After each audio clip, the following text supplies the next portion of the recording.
Hello, and welcome to Authors Die Twice, a podcast on video games and aesthetic theory hosted by two living failures. In this episode, we're again joined by friend of the pod, Shane, to discuss Dark Souls 1. Shane is a host of the fantastic podcast Real Rap, a podcast about adaptations. You can find him on Twitter at Crealoya, that's Crealoya. We hope you enjoy the conversation. I feel like we did a unofficial installment of Want to See My Guy this morning. It was a big one. And your guy, he was glowing, I gotta Yeah. say. I'd forgotten the glisten effect. I don't know if it's just a texture thing. Like I do remember that everything in Dark Souls 1 remastered. I've never played the original, so I've only played the PS4 version. Everything has this weird sheen. Like It literally is. everything is shiny. And I think Dark Souls was my first Souls game. So I think I basically spent 0.001% of that game human. So I never had any kind of shine because I was always dead. I didn't even understand how the humanity or kindling mechanic worked. I was just Yeah. why do I only have five flasks, but then sometimes I have like 15? It must Yes. just be like a roll of the dice or something. So I Completely random. yeah, so maybe I just didn't notice that. But yeah, my dude, I took off his clothes so I could have a fat Hmm. roll. And I just his he's just like oiled up, like his pecs are glistening, his back is glistening. Um, it's really striking. It's really a sight to behold. He has like rippling back. My guy, on the other hand, has like a huge midsection. All of his like muscle is in his hips, and he's built like Rosie O'Donnell. And when he takes off when he's undead, he looks, or you can kind of, Oh my God. he's got like really fat thighs, Gorgeous. and but I didn't realize what undead was really, and I was wearing clothes the whole time, and I gave him the big midsection, and then I was like maybe halfway, like a quarter of the way through, maybe like up to where the bell gargoyles are. And then I took my clothes off. I was like, I think I have to roll. And then he had the horrible undead skin, and I was like, what happened? Like, is this like, did I pick the wrong class or something? Like, he's so hideous. And then it struck me like 4 hours later of the playthrough that I was like, oh, you can get like you can have like a glowing ass and stuff. But yeah, a lot of the things hit me really late, like humanity, especially. Even after I looked it up, it didn't click until literally my last maybe 4 hours of the playthrough. And I have a lot to say about humanity and the language and the concept. But yeah, I couldn't save it. But Why don't you just hit us with it? so I've been thinking a lot. I mean, I'd like to talk a little bit about my playthrough, and I finished the game recently, and then we can maybe like get into thoughts, and I feel like you guys will have a lot to say. But so Brian brought it up, like we should play Dark Souls 1, and I had uh, played a little bit of it, and like I said, I was here a couple episodes ago, and I mentioned that I played a few Dark Souls games. I beat three, and then Elden Ring, and then Sekiro, and then maybe played like 2 hours of one after playing those other ones. And the beginning, the Firelink Shrine was too confusing for me. I didn't know which way to go. I kept looking up YouTube, like, how do I start out? How do I keep, like, let me get to like one shrine, one fire. And so I gave up a while ago. And then this time, since Brian asked, I was like, okay, I'm absolutely gonna I'll 100% this. I don't care. And I started playing it and it was fun and I was like moving, like I was grooving. And I got to the point, Nathan, where I think you were, which is the undead berg, that first sort of fire you get to that's like, tough to get through. And that's when things really opened up. And then uh there was a period of darkness where like it's the only thing in my life, to the point where like it wasn't good. It was like I beat the bell gargoyles and then I was kind of off to the races, and like nothing could stop me from playing and finishing the game, to the point where I told Brian I was leaving the house and sitting in my car so I could play on my Steam Deck in the dark till like 10 p.m. at like a and I I was literally looking over my shoulder like am I gonna die in my car? I'm not in an unsafe neighborhood, but like things happen. And but I was like carving out time. And my wife, she's been going through a tough time at work and stuff, so it wasn't necessarily a great time in the home or out of the home. And so I'm just like all of my time is sunk into this and I just completely dedicated it to myself to it to the point where when I finally beat the game, I like I like was like exclaiming just sort of like quietly to oneself, not like hooting or hollering, but when I finally beat what's his name, I was like, "Oh," like making just a totally like natural exclaim.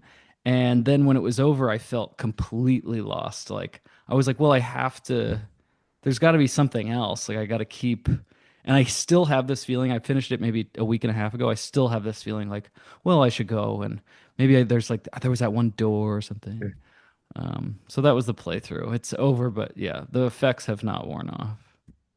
Do you think there was something particular about this? So you've played a bunch of these games now, like was there something particular about Dark Souls 1 that just pulled you in? Because I'll just say I really want to hear, like, especially as someone who's coming to this pretty fresh, like Hmm. I was just saying to Brian right before we started that I played like I downloaded the game yesterday at in the morning and was like, okay, let me just play a little bit to just like reacquaint myself with this game for the Yeah. podcast.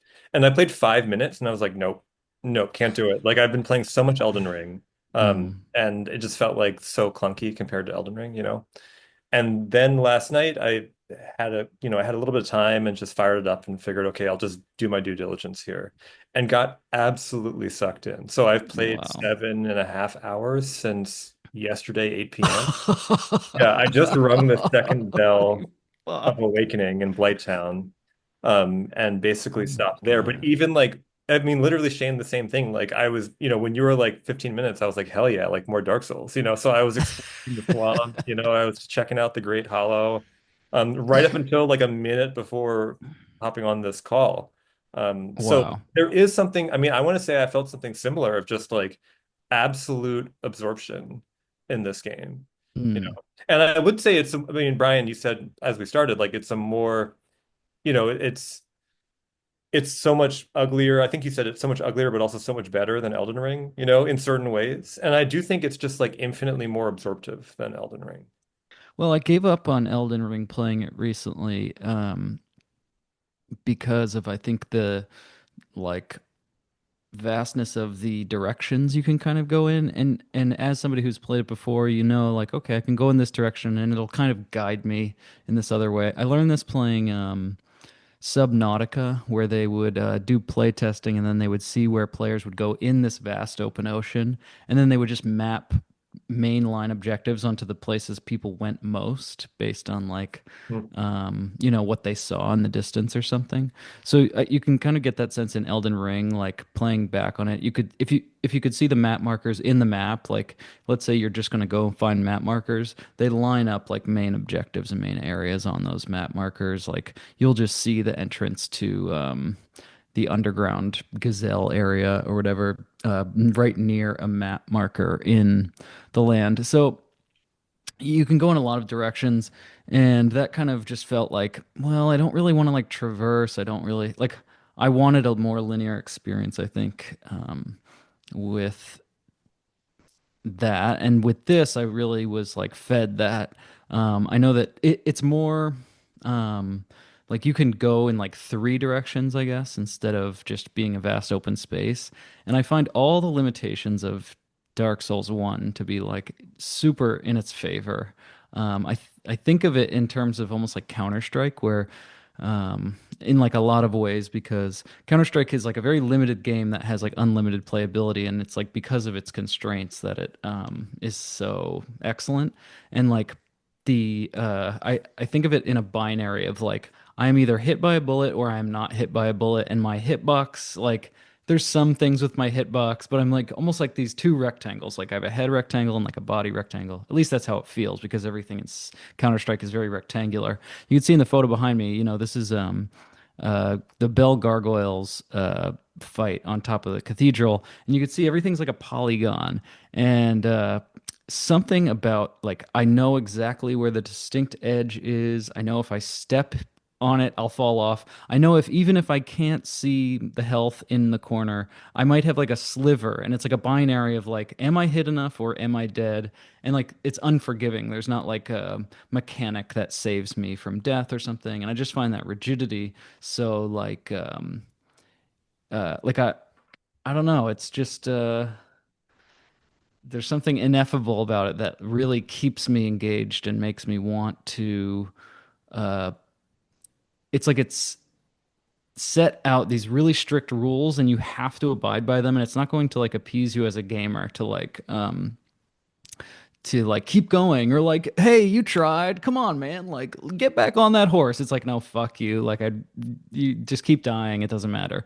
um and so I think that challenge and that like unforgivable map qualities, or just being like, walking on a small path that doesn't have guardrails, that's like an amazing feat of like game design, which people we get more and more scared of. They're like, oh, you gotta invite the gamer to like, you gotta coddle them because they're they'll want to play. And I think this game from the start is like challenging the gamer instead of showing them along, which I think we could all say like art that is challenging, I think has much more interest initially than things that are, like filled with platitudes or being like, hey, you may not have gotten it this time, but try the next poem. I think you'll like it.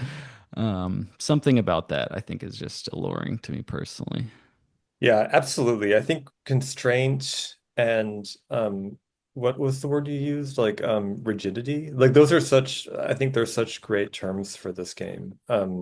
It is a more rigid, it's a cleaner game, just even down, as you said, like down to the level of like the level, down to the level of the level design, as it were. Like the there's no of this kind of amorphous open space, undulating open space that is meaningless or has very kind of uncertain meaning. Like everything has a certain meaning in Dark Souls. It's like, can you walk on it? Can you not? Will it hinder your movement? Will it not? Like, and in an entire universe operating on so many different axes, made up as you said, like with these like very starkly and rigorously enforced like binary choices and distinctions, it just creates this sort of overall sense of like exactitude and like again like I want to just call it clean. It's like a clean design, even though it's a complex, messy, and ugly, like kind of puke covered colored world.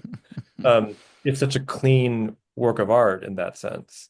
And the last bit about constraint, like I mean, this is for me, the thing that just sucked me in completely is that um, I just think the absence of fast travel is completely transformative. Like it just the way it forces it, it really requires you to learn all the different routes to and from each bonfire. It enforces a kind of like deliberate, attentive, slow play, like much in the way that survival horror does. And like Brian, we were talking about this a few episodes ago, but even more so because you're required to picture the map of Lordran in your head and just keep developing it and sort of revising it, and returning to it. And that I find that sort of like exercise of like pure spatial imagination just so incredibly compelling. And it's almost like it just had me in a vice grip immediately because I was like, well, I don't want to forget like that I can get from like, the undead whatever parish down to Darkroot Garden, but also get to the Valley of the Drakes and then get to Blighttown that way. Like I just like there's so many different paths. You want to just like you're trying to optimize at all times, at least I am, like trying to figure out the exact most efficient route to get from A to B. But then in sort of executing that, you're also just like you're just spending time in the world in a way that I think is the opposite of tedious. Like there's a kind of there's a platitude of game design now, I think, that says like, adding something that makes the gameplay more efficient or more seamless is never bad because you can always just choose not to use it. you know? And I just vehemently reject that. Like I think that you need to have the player's experience needs to be limited too. Like limitation creates pleasure in a lot of ways. It really does. I mean, I can say more about that. I can sort of I don't that's not entirely clear in my mind like how that works, but I'll stop for now. Well, yeah, I would just jump in and say that I think with the survival horror comparison, it does make or at least looking back on Dark Souls 1, it feels like a big house or something, you know, like it feels much more like that rather than especially, you know, the game that we've covered the most so far has been Elden Ring, which is so uh I mean, Shane, you kind of already kind of opened by mentioning this, which is that you can go in any direction and there's like kind of no stakes, right? Like you can kind of just go wherever and you can if you die, it's like not a big deal. You can just fast travel.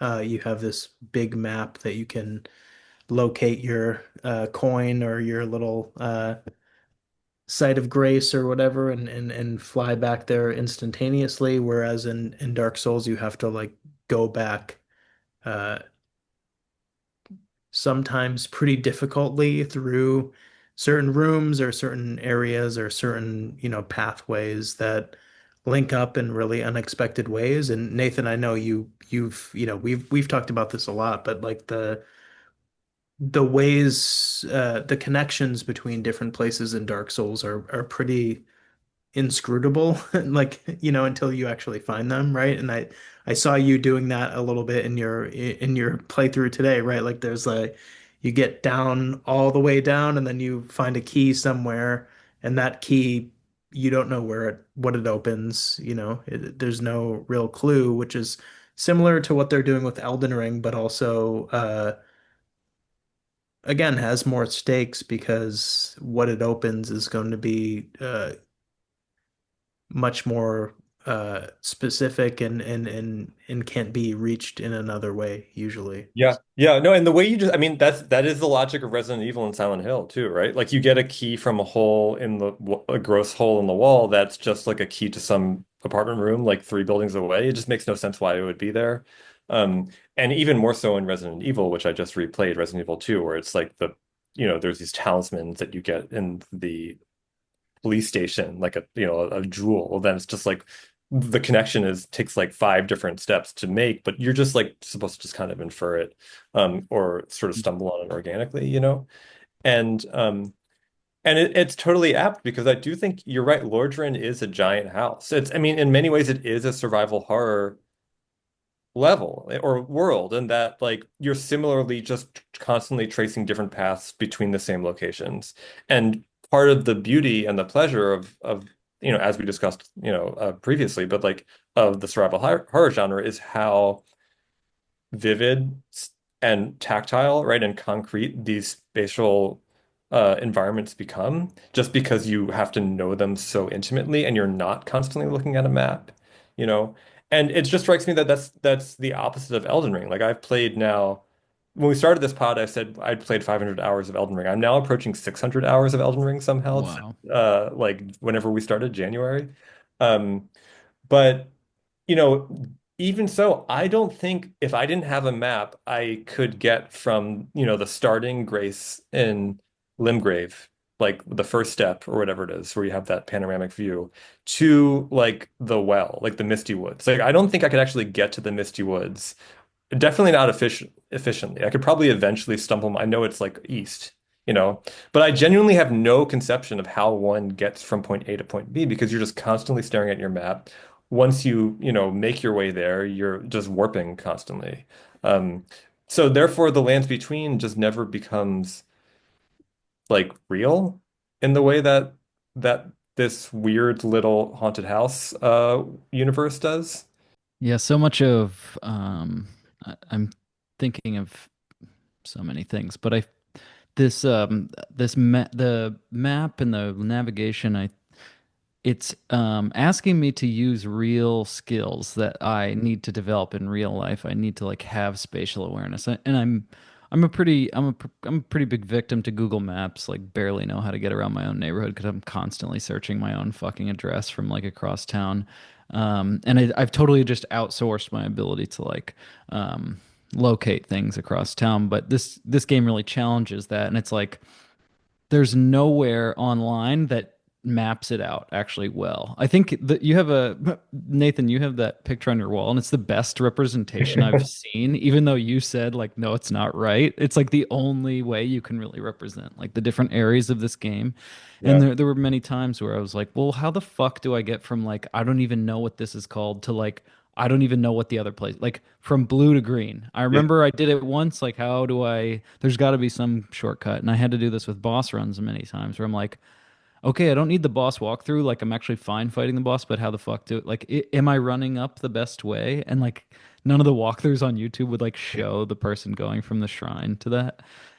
So you'd have to find like a whole playthrough and then find the exact thing. But like, I think this game. Um, I've been thinking about single player games playing this, and um, I think of a game like Solitaire. I remember buying a deck of cards and saying to myself, well, what games can I play by myself? This was when I was like 13 or something. And it's like, you can play Solitaire. I'm like, well, that game sucks. Is there anything else? And people are like, there's like, you can do like a one person version of something else. And board games do a similar thing. Like, oh, you could do like a one man version and then you play it and it's like, there's nothing here. But I feel like video games have found this like, they've like condensed the world into these like to play like a third person or a first person game is like it's like navigate things spatially, is to challenge yourself. You're completely absorbed in a way that solitaire like refuses to absorb you. It's like you play as long as you're willing to play the game, but this game is engaging different things about you, and it's not like just your ability to play a game, but like your ability to like navigate something. And this actually leads me to my main point I'd like to share, which is like the stats in this game, the way they're named, kind of like tell you what you're doing and frame the language of like what you have to go through in this game. So the attributes are vitality, attunement, endurance, strength, dexterity, resistance, intelligence, faith, and humanity, which like they give you the language of everything you have to Hmm. experience playing this game. Like unironically, that's exactly what it requires to like do this. And I think the main point for me being faith and humanity, well, like, you know, I'm proudly undead, and this get like I wasn't really using humanity, and I lost my sense of humanity playing this game.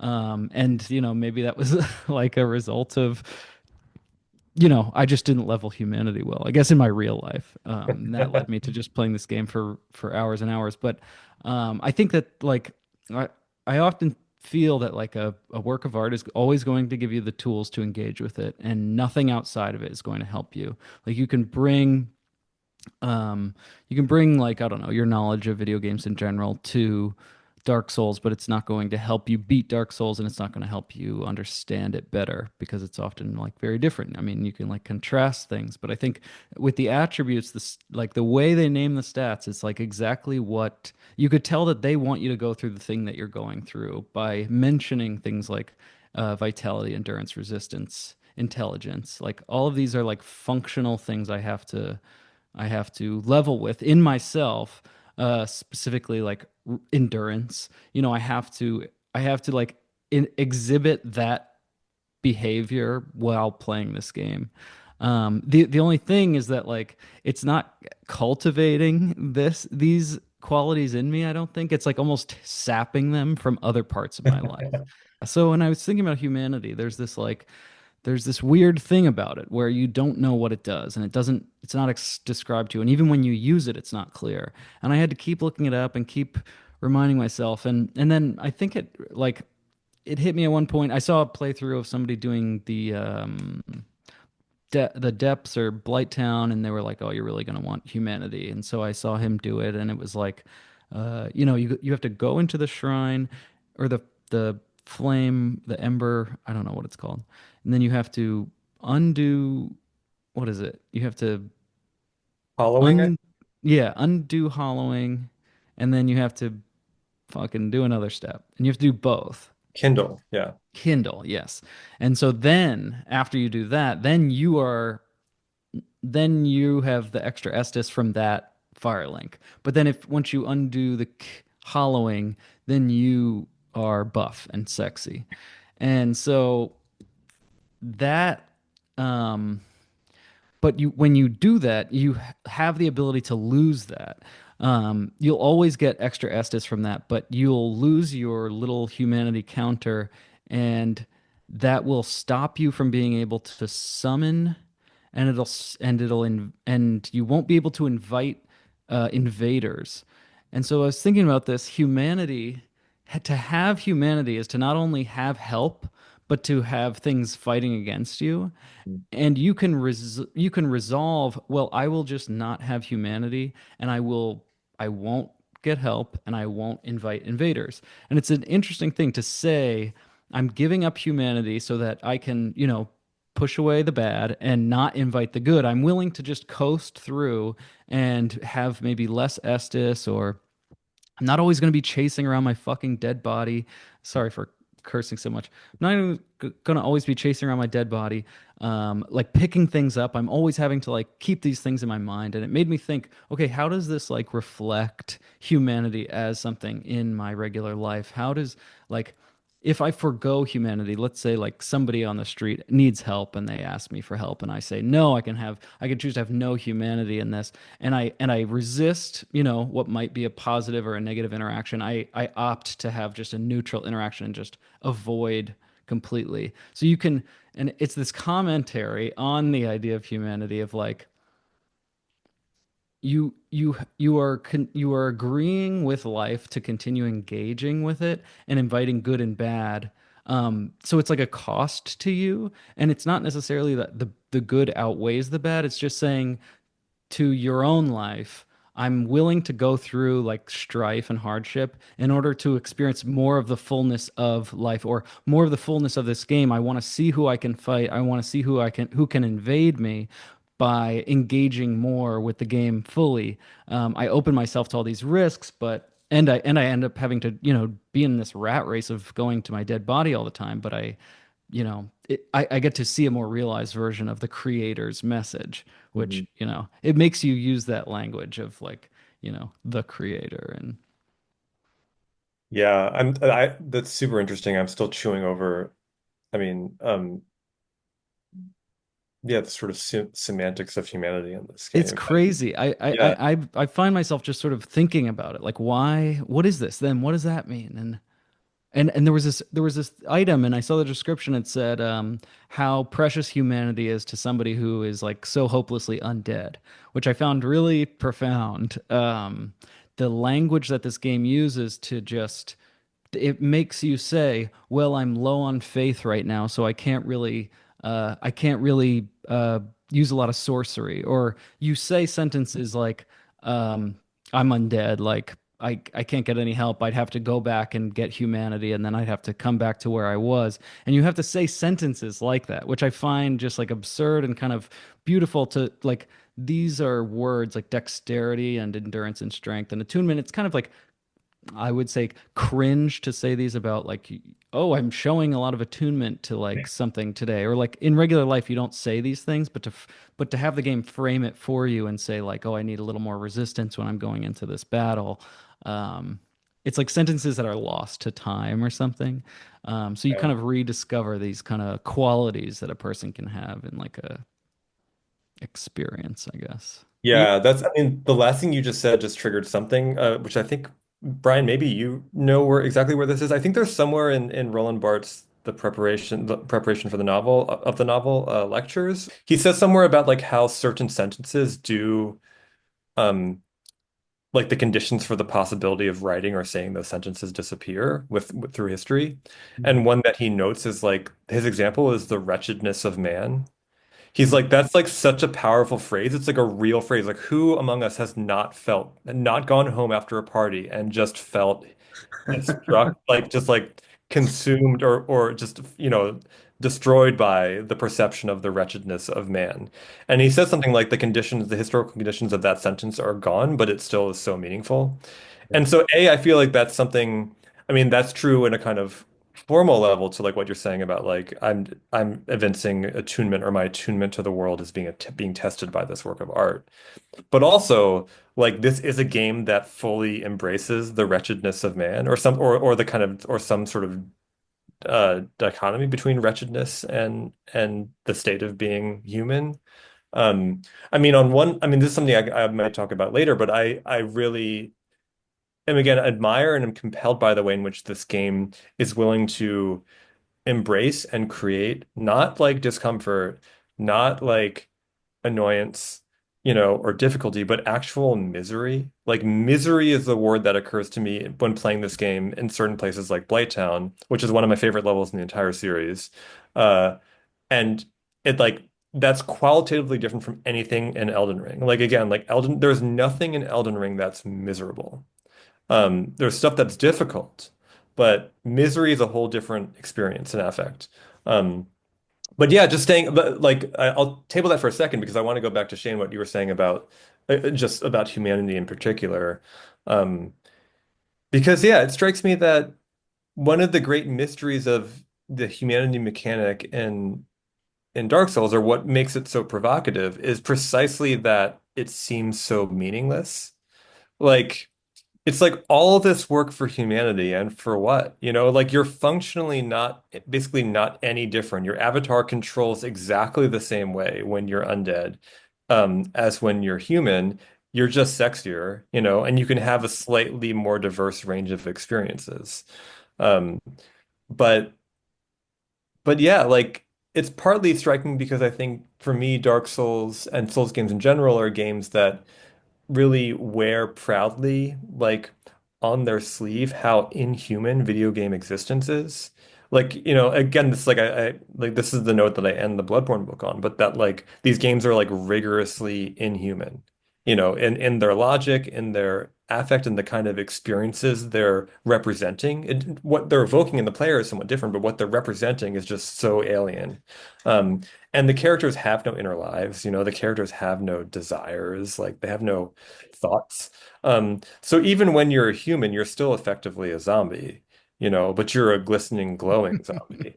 Um, and then just like lastly, the sort of striking, again, this is totally unformed. I'm not sure where it's going, but I'm just thinking of like, what about other games? Like, what if other games had, essentially a minor stat buff and called it humanity? Like what if in Mario, when you ate a mushroom and got bigger, it said you've become human? Like it's like a similarly like totally enigmatic, like nonsensical thing, It's a pure sort of gameplay mechanic. Um, but it's so freighted with meaning in this just totally opaque way. It's like it's again, it's just like I keep using the word arresting, but I feel like that's how like I mean that's what this game does to me. Like it's an arresting work for me, partly because of these, yeah, just purely linguistic decisions, Hmm. or vocabulary decisions that are so strange. Yeah, I mean this I keep when I play this I'm not I don't feel as though I'm battling characters or I'm playing against bosses. I feel very strongly that the creator is talking to me, and that I'm my absolute interest is in what they want me to experience. And I keep finding more evidence of like there's like clues around where, a thing called humanity that sort of makes no sense is like it's kind of it becomes clear to me that that's one of the like I don't know, stones that I keep trying to like, where I'm literally laying in bed thinking about, like, why did you do that? Or why are you selling cures to curse in the tower of the gargoyles that is so far from the actual place I needed to get cursed? I get cursed. So, like, and that's like a well-known thing is like if you make sure to get the fucking cursed cure while you're there and it costs a ton of money, you can get it closer to the place you get it, but it's double the money. It's 6,000 souls, which is a lot at the time when you're trying to find it. So like, what is that? Why is that like that? I know that this is like so painstakingly designed, this map. And it's almost as if I feel distinctly that I'm being asked to have that experience, like you said, misery. Like I need to. It's like realizing you left your credit card at the gas station or something. Like I got to go all the way fucking back. Are you kidding me? And then you like I would turn the game off and then 10 minutes later I'm like, all right, well, I'll go back. I'll go get it. Like I found myself many times turning it off and like 20 minutes later going back. Um and there's these small feelings like that of hopelessness or I have a long way to go or um pause or misery where I feel as though I'm being asked to have these smaller versions of big feelings I have outside. Um, it's a real range of things like that. Like going into Blighttown, it's not necessarily like I have a long way to go. It's that I have to keep pushing and I don't really know where the end is. And even if I look it up, it's not really exactly clear where the flame is. And so there's also this propulsiveness of um, trouble ahead, trouble behind. Like I gotta just keep going. Like I can't stop moving. I can't like I have to keep playing this game and I have to keep even when I find a place to rest, I'm like throwing myself forward. Um, the game asks you to keep this movement happening, which I find really strange. Yeah, I love that. I wonder if what you're calling propulsiveness is for me something like, again, a kind of like rigorous segmentation that's also completely freeform and also incredibly digestible. So there's actually something really accommodating about the way that this game uh, allows itself to be broken down to these very discrete segments or bits of gameplay that are so clearly demarcated and so clearly delimited. Um, and so I'm trying to find the words, like so consistent in what they're going to offer you, and so like just resoundingly clear when the segment's finished.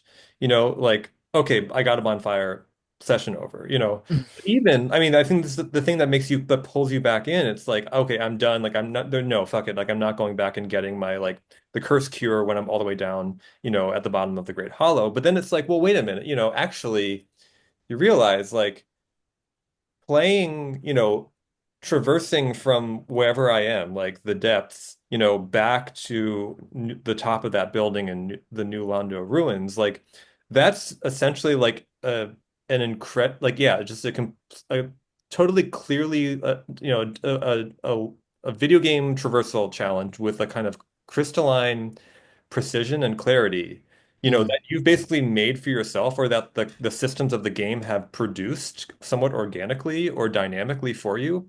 But then it's just like, okay, you basically have like a level with the clarity of a 2D platform, like of a Mario stage. And it's going to take you like 5 to 10 minutes. And like, I can get this done in 5 to 10 minutes. And when it's done, it's done. And that's so different again from an open world game where it's like, because you have this buffet of options and nothing is delimited in the same way, it's like where does gameplay stop? Where does a task begin? Where does a task end?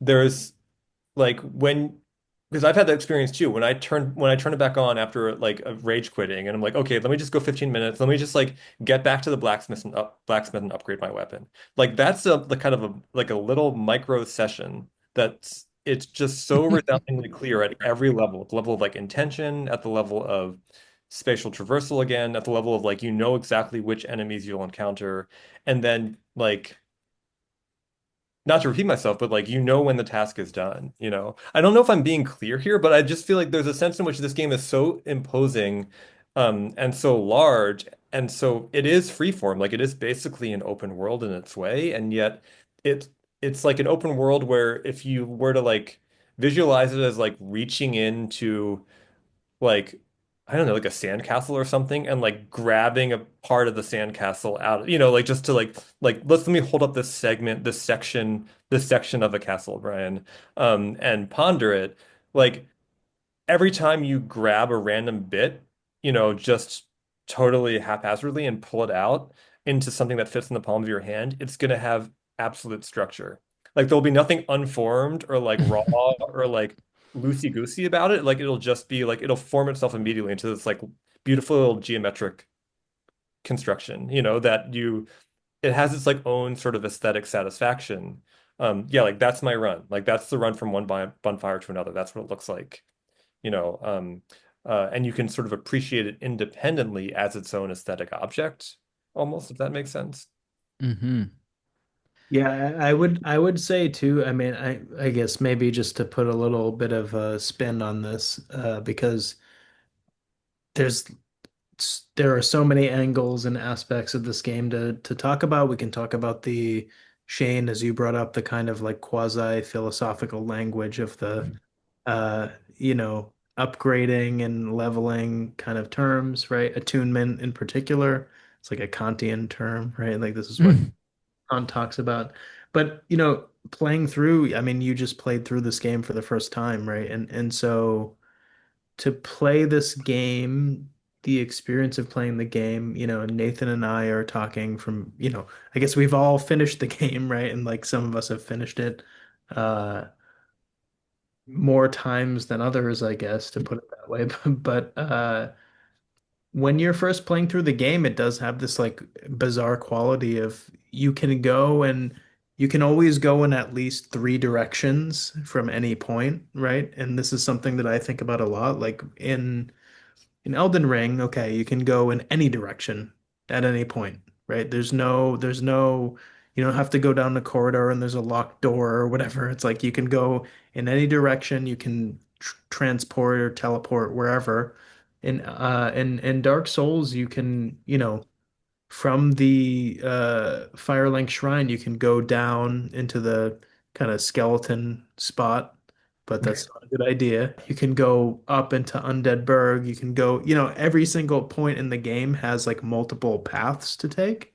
And there is like a hidden kind of silent there's still a silent gatedness, right? And Nathan, we've talked about this a little bit, I think, right? Like where there's like there are gates in this game, but they're usually skill based. They're not like it's not, I mean, this is maybe one way that it diverges from a survival horror game, which is, in a survival horror game, you can only go places where you have the key, basically, right? Like there's a key or there's some other triggering event where you can okay, now you can go there or whatever, right?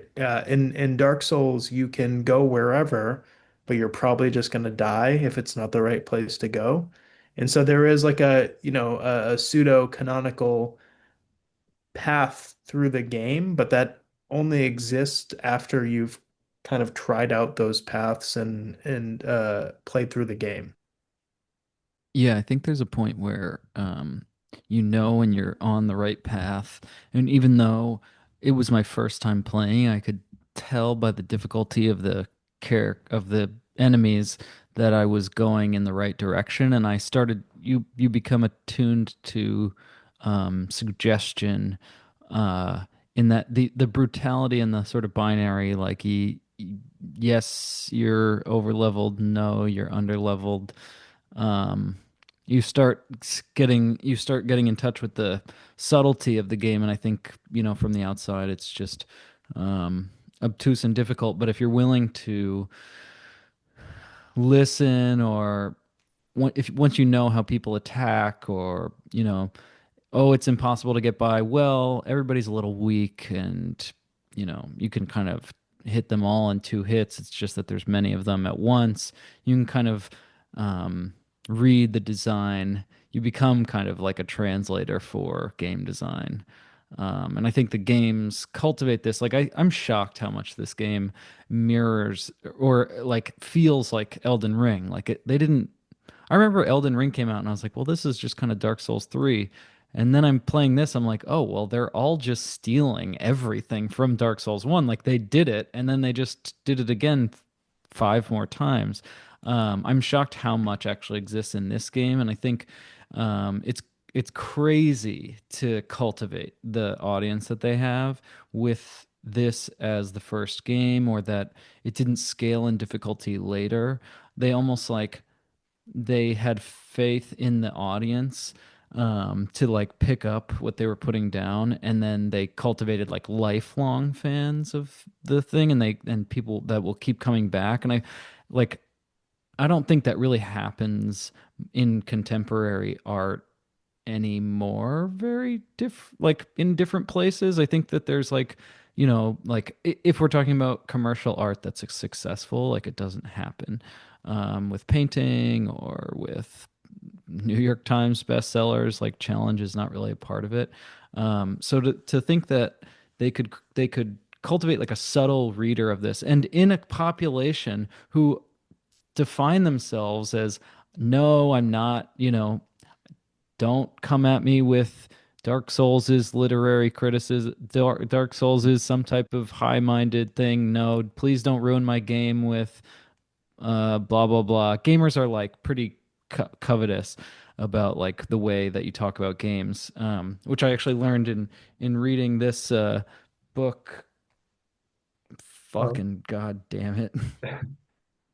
oh, there we go. Oh, It's got it. called More Than a Game by Barry Atkins, and he was trying to. It's called The Computer Game as Fictional Form. He talked about Tomb Raider, Sim City, Half-Life, and a game called like Computer Close Combat, a real-time strategy game. He talked about them in terms of their like fictional power and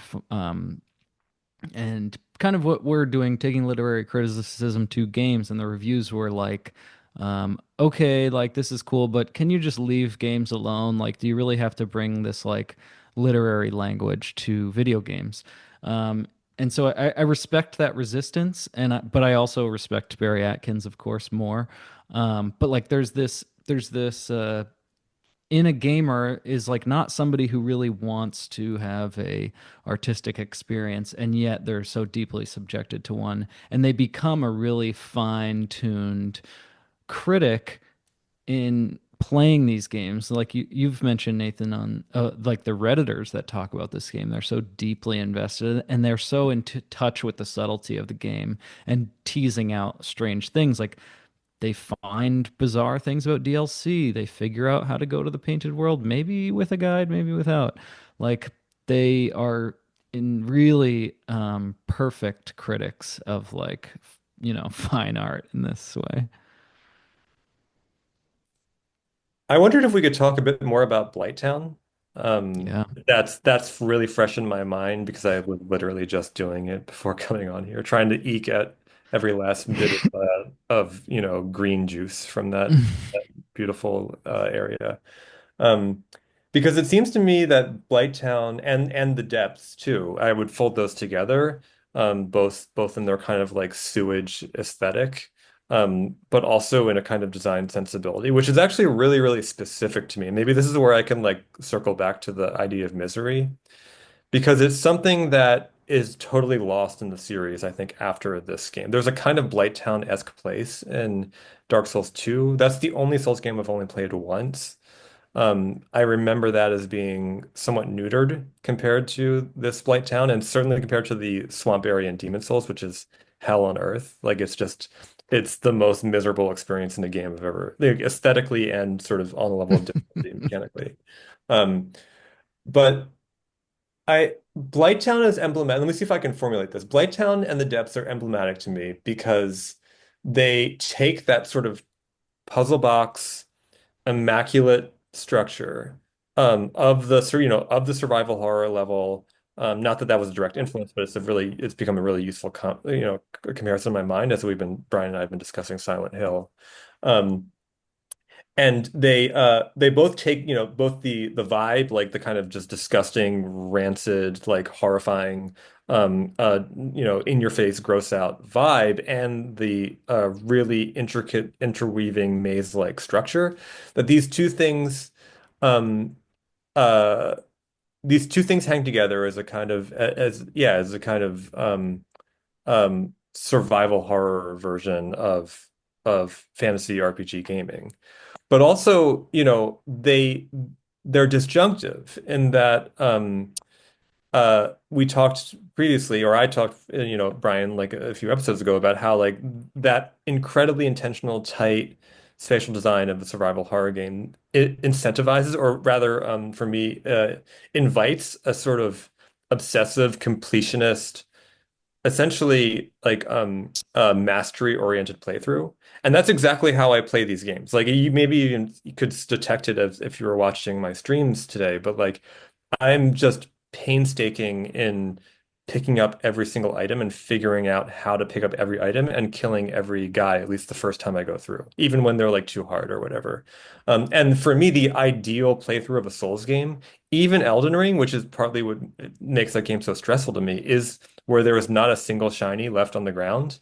Like I need to get every single object. I need to see all the content. And I just need to pick these areas clean and just have a sort of totally internalize, totally conquer or master them.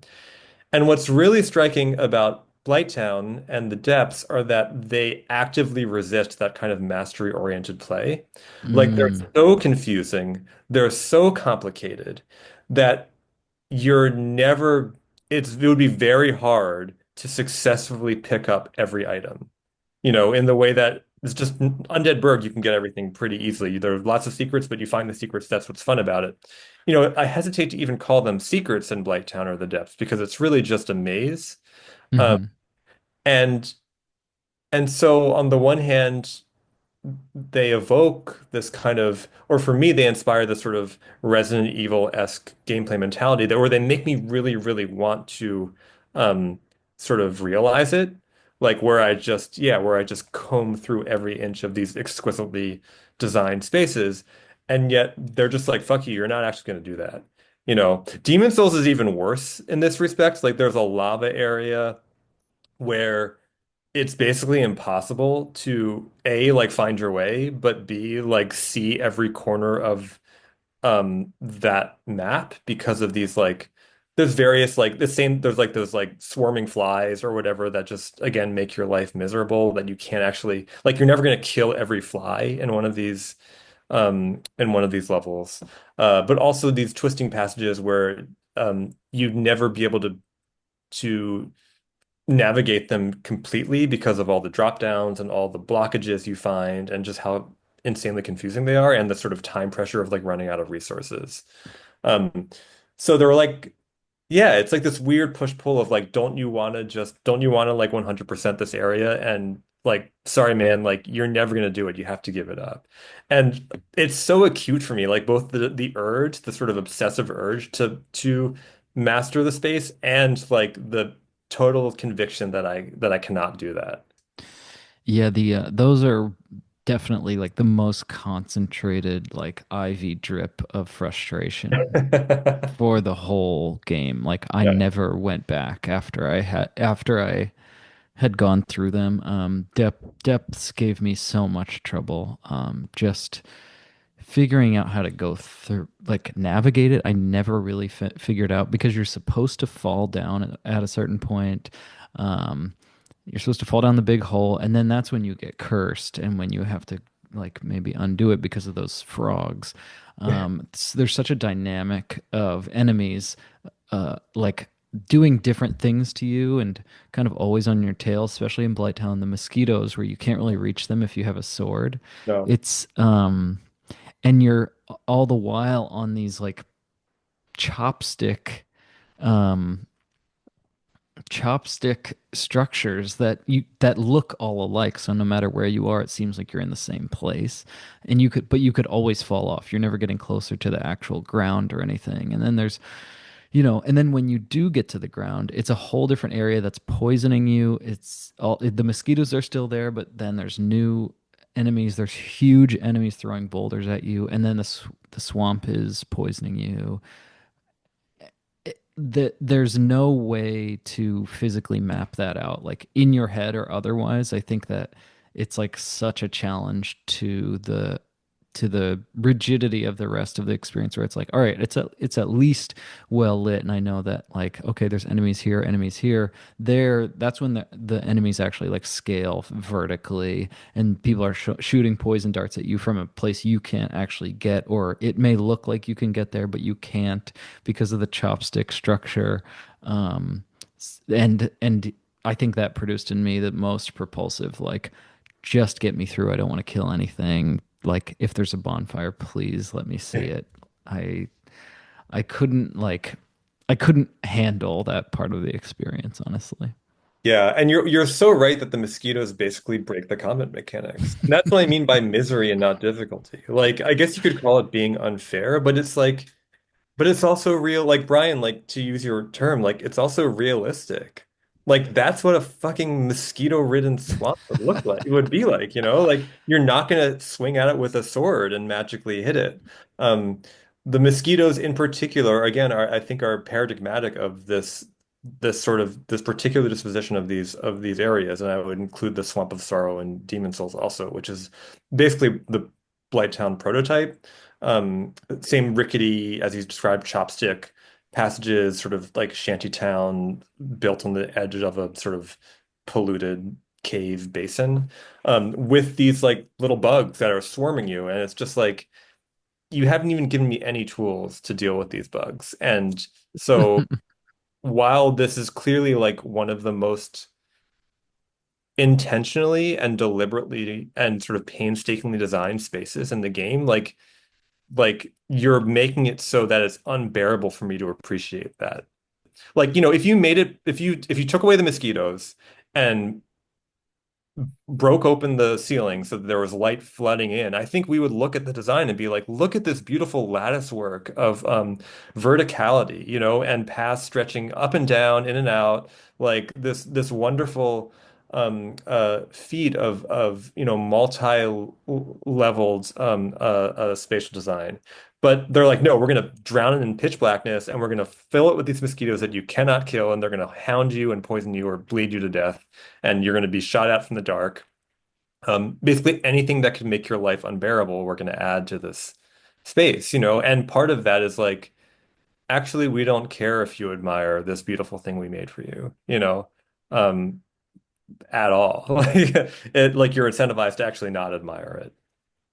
Well, I feel like, I mean, this is uh maybe a minor thought, but I feel like the difference between the upper levels of Blight Town where you have to really navigate, and the terror you feel like, or at least I feel like trying to figure out where the hell I'm going, versus the swamp where you're always being poisoned, but you know it's just big, it's like there's like crappy stuff happening there, but it's just big and you can run around and dodge, and even if there are mosquitoes you can still survive. You have your flasks and your whatever, like blooming things to uh get rid of the poison. That difference between like the terror of the labyrinth that is the upper level of Blight Town versus the poisonous swamp, that's kind of how I feel about Dark Souls versus Elden Ring in a way. Mhm. You know, Mhm. because like That's Elden Ring, of course, has like really difficult parts, really labyrinthine parts, but it feels more like you're just gonna always be poisoned and stuff, but you can like run around and do things. Versus uh, Dark Souls has these, yeah, like difficult to navigate, inscrutable, sort of cryptic areas that even, I mean, I think. Blighttown is a good example because even for someone who's played through the game many times, it's still every time I fire it back up and get to that part, I still like have that same sense of terror, right? Like there's still this kind of like, where do I actually go? I'm not really sure because it's so, there are these bridges that kind of move and you have to like go over the tiny yeah, like the minuscule little bridges across to the other side and all that stuff, and you're not really sure if you're going in the right direction. I don't know. Hopefully, yeah, I wonder if that makes sense as like a as an analogy. I think that's This perfect. Yeah, this makes me think of the way people talk about, I think like Harold Bloom or something talks about chapters in Moby Dick being like, talking about the whale or something. It's like this is the part of the book that one just must get through. Like if they're assigned it, it is the part that like you like you would only go through it if you were assigned it. And like, I think Samuel Delaney would call it through the valley of the nest of spiders, but it's like it is the like religious conversion place for this game. Like if you can get through the most, obtuse and horrible and like unobservable part of this game, like Dark Souls may have created like a lifelong fan or like a totally dedicated person, and it's only through like taking everything away and giving you the sort of like um, I don't know how you'd call it, like the avant-garde experience that like all the tools that you were given before suddenly don't work, and the thing that the type of gamer they created in you, the cult that they cultivated in you earlier is completely trashed. um, it's like where the rubber meets the road, and if like it's like the test of faith. Like, can you bear it, or are you willing to challenge yourself, or does your time have any value, or are you really going to like lend yourself over to this unfeeling creator of the game? I think that this game shows that like they didn't necessarily care how long boss run-ups were, and I think Elden Ring kind of like forgives more. Like they give you all types of opportunities to just like spawn right outside the door of certain bosses. Um, and knowing that in this game, knowing that it might be that I just have to die in Blighttown and walk like 6 minutes to get back to it every time, like I knew that I like no, I was in nobody's hands, and it was going to be completely up to me whether or not I stuck with this, or if this was just the part where it's like, okay, I played enough. Yeah. Yeah. I think another way of thinking through, this design sensibility would be just like a certain extremity, by that I just mean like, I mean, I guess you could say it's uncompromising, but I want to insist on extremity because it's like it's a desire to just like push things to just commit all the way to a certain effect or aesthetic. Like if you're gonna make it ugly, we're gonna make it ugly. We're gonna make it unpleasant or miserable. Um, and it's related to difficulty, but it's not identical to difficulty. And it's also a quality, this like sort of extremity that I think FromSoft sort of abandoned, after Dark Souls. Um, like the Blighttown's example, I think another example would be the Tomb of the Giants, that area that's just pitch black. And any other game would be like, okay, in the fiction of the game, like this world, this is the underground, this like, you're in the depths of the earth here. It's full of really scary enemies, and we're gonna make it like this is a really, really scary, trying experience for the protagonist or for the avatar, Mm. but we're gonna give you a new light mechanic, and maybe actually the enemies aren't even that much harder than any of the other enemies you faced. Like on the level of the play experience, it's the same thing, it's homogenous, and maybe even it's a little bit easier because it's at the end of the game. Like only Dark Souls would be like, no, actually, we're just going to turn off all the lights, and we're not going to give you any way to deal with that. I know there's a lamp, but like it's not a very good one, and I think it means you can't like shine it while also fighting or something. And it's really really hard to find. You have to bust your ass and luck out to get like congratulations, you got a flashlight, and it doesn't even work. Um, You, but you can't but block. yeah, like I love that the Tomb of the Giants is completely unfair, because it's fucking unfair. Like, yeah, if you want to go down to the depths of the earth to like destroy a god, like it's gonna be a little unfair. It just feels right. It feels like an authentic transformation of what both pl avatar experience and player experience are supposed to be, I guess. And this taps into that, like, I mean, at least what I've said is as realism, right? Like this is the realism of the game, right? This is actually like not caring, you know? Exactly. It's not that an enemy is gonna always kill you in one hit. It's that you have to like experientially go through these places, these different sectors of the map or sectors of the gameplay that totally indifferently just don't tell you what to do. I mean, I think it's that like uncertainty about what exactly you have to do that is the realistic sort of aspect of the game, you know? that makes Dark Souls more realistic than Elden Ring, for example.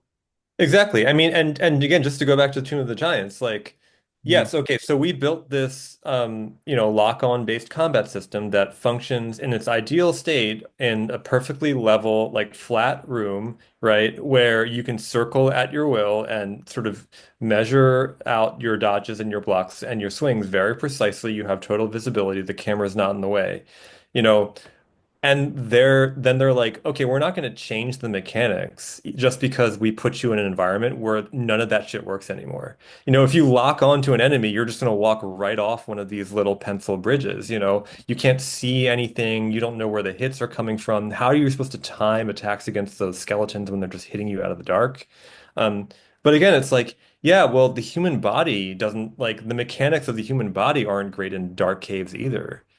So it's like it's not like we have some special accommodation, like if we were Mm. venturing into a crypt, so I that actually very acute mismatch between simply like how the game runs and how combat works and some of these more extreme locations, I find just really, again, like really productive, really spicy. Like I love Mm. that flavor. I love that it's like actually the game borderline doesn't even work anymore because of the environment it put me in.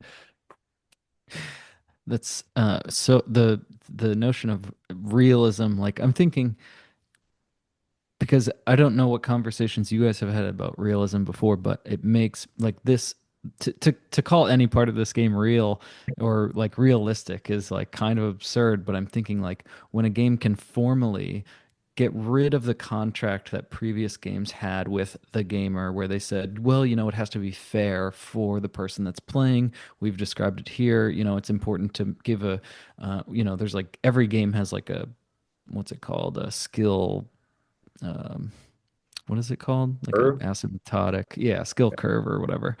Um, and this game like formally gets rid of that and makes you realize like how formally stuck we've been in other games where like the creators just assume that the player wants a certain type of experience and to like to like just show one way in which that like the forms the form of all games follows this really distinct trajectory. Suddenly you're hit with like, oh, well, like life's not fair. Like this is closer to life than what I've been formally introduced to, like in all video games of like, I don't know, Pac-Man being like, well, I'm not gonna like leave the grid. Why would I like? It's not like I don't know like where how to compare it, but it's like when you get like when art can expose you to like the restrictions it had before that work of art or something Yeah, is a bit like how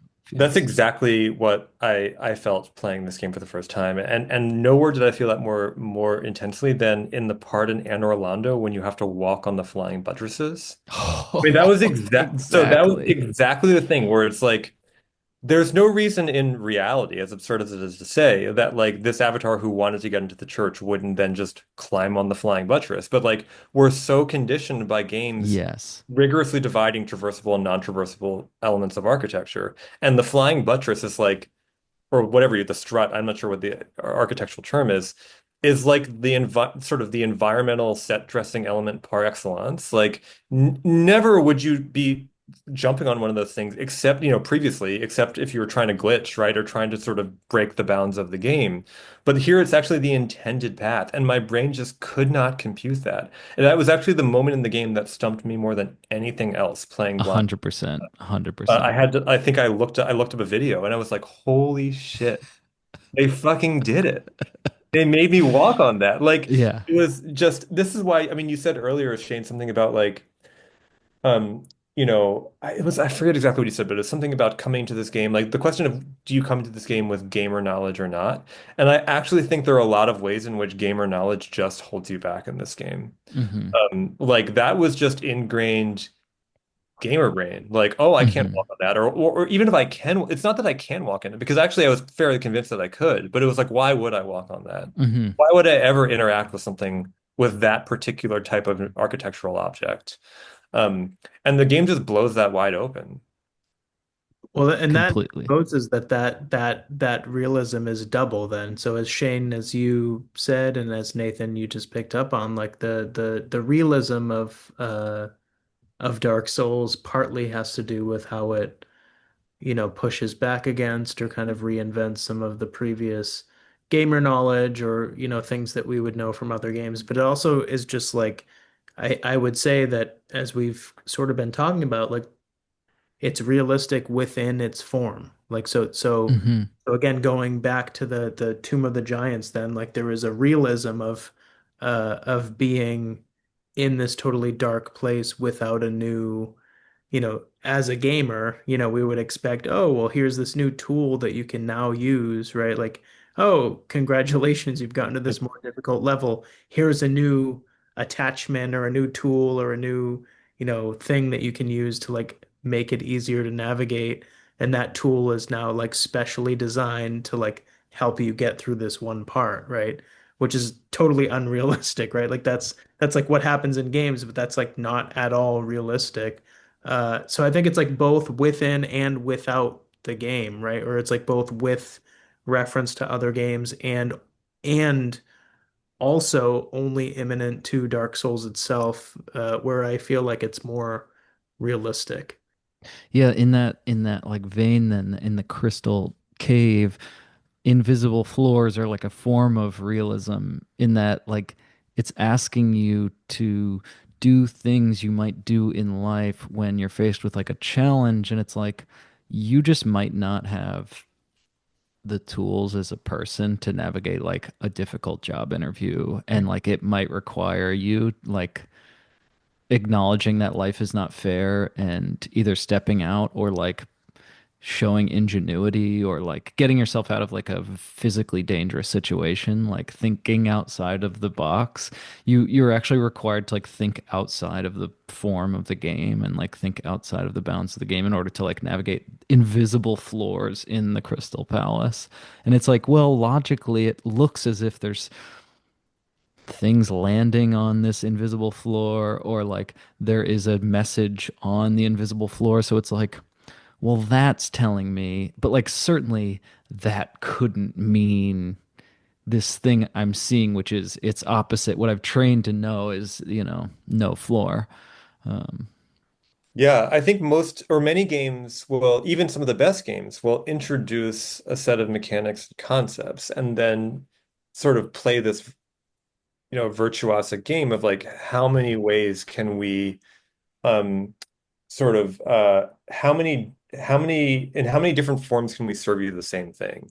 Like here's a variation on like jumping, and we're just going to keep testing jumping, and you'll be amazed, player, at how many different ways there are to test jumping. But ultimately, you're just testing the same jump, or mm, testing the same, right, double jump and glide. Um, the context changes, the sort of what's being represented, the world changes. Maybe it's light, maybe it's dark, maybe it's timed, maybe it's not. But ultimately, there's a kind of like just essential consistency in like the in the texture of your engagement with this virtual world. But I feel like what Dark Souls 1 does, especially in the latter sort of the last third of the game, which has often been pretty maligned by players and critics. And I think there are some sections that don't work as well, but I really applaud what it's doing environmentally, which is to say like here are some areas that actually just again like we gave you the set of tools and now we're going to sort of give you different sort of make them fail or render them inadequate in different ways. And we mm, talked about like how like, the darkness of the Tomb of the Giants sort of invalidates the lock on combat, invalidates what we've learned about traversal, or maybe more like navigation, like where you're keeping part of the whole game, right? Is like this is what I find so intensely pleasurable is like forming this map and just like keeping it in my head. And you hmm literally can't make a map in your head of the Tomb of the Giants because you can't see shit, you know? And the Crystal Cave is another like I think it's a stroke of brilliance. I'm not a huge fan of the archives because it feels a bit bland, but when you get to the Crystal Cave, that's an amazing moment where it's like, hmm yeah, like what you thought the laws of physics were in this world no longer apply. And we're not like calling attention to that. There's not a cutscene where it's like, oh, hey, I can fly now, or like, oh, hey, I can walk on air now, and like now let's play this platforming game with like with thin air. it's just like you're confronted with this unsolvable problem, and the game does nothing to meet you halfway. And it's precisely it's not that there's some trick that the game has equipped you with that will allow you to navigate it. I think it's more accurate to say the game just there's no way to navigate it using the tools that the game has given you. You just have to make some new rules. Again, that comes up with shooting the dragon's tail on that big bridge, like Yeah. something that I just could never. But I agree, the buttress, I think like it was the point where I felt that I was like being that feeling of being spoken to so clearly, and it's like, man, didn't think you could do something like this in a game, huh? Like it was crazy how localized that was to like a single place and a single move that you did, and it was like, I had come to understand this was a game of skill, of like ingenuity, some puzzle solving, not like odd traversal. And like even the detail of the width of the buttress and the point, Yeah. like them showing you almost like, no, you can't, like you'll slip off. I'm not being hyperbolic when I say that I cannot fathom the mind that Exactly. like it's Exactly. truly it's like it's the dark heart of it's the black hole at the center of Dark Souls to me. Like I just like it's a void where like thinking and tension should be. I truly it's like Right, right. more unfathomable to me than like one of them like The Tempest, like a Shakespeare play. Right. I do not I understand like completely agree. who was the person who decided you have to walk on this pointy plane like this. And what it must take in a creative environment to come to a decision like that and get yeses and Yeah, get people to say like, I actually am understanding where you're coming from, and to like win someone over with what would be like such an esoteric choice in like a private work of art, like if you're writing a novel or something, like a weird thing in a novel is more understandable than something that has to literally get funding right. and get pushed to CDs that go into people's fucking console, of which there are like 50 at a given time, across the world. I mean, that's just something that's like, I totally agree. Like, whatever, whatever possession some programmer was going through, like on a Tuesday, who was like, Yeah. no, hold up, I have Yeah. a fucking crazy idea. Yeah, like straight up, like is that person like institutionalized now? Right. Like, and I do. Part of me wonders, like, this is where I wonder what's going on at FromSoft. Like, I'm like, part Yeah. of me believes that there is just a kind of there's some unspoken rule of like, I mean, we can all just say it's a black box, so it's like we can just speculate, irresponsibly. Mhm. But like it's almost like they're being done like unconsciously or by like pure id. Mm. It's like a level designed by id is like where you walk on the flying buttress, and when that decision is made, everyone is just like.